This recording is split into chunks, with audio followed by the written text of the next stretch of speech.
Ano masasabi mo?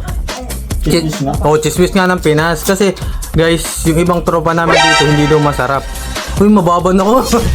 Hey guys, what's up? Another day, another finds. And for today's video, papatikim natin kay Boss Carlo yung cheese na binili natin sa Gyomo. Yun yung pamalit natin sa Cheese Whiz ng Pinas. Kaya tara, let's go. Samahan nyo kami. Tikman natin kung masarap nga. Kasi may nagsasabing hindi daw masarap. May nagsasabi namang masarap daw. Alamin na lang natin kung anong totoo. Tara, let's go.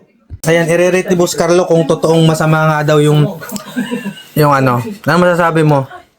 Chismis nga ng Pinas. Kasi guys, yung ibang tropa namin dito hindi daw masarap. Uy, mababan ako. Mamak yun. Masarap talaga, guys. Oh, tingnan mo, nakakaapat na yan. Joke. Oh, guys, di ba? Sarap, guys. Gyomo, malapit na may Gyomo sa inyo. Hanapin nyo to. Ang sarap. Kailangan lang, problema sa inyo, walang magaling magawa ng pandesal sa inyo. Sa amin, meron. Yan, ginawa lang ni Sensei. Ang sarap, guys. Grabe. Lamang, guys. Love and peace out.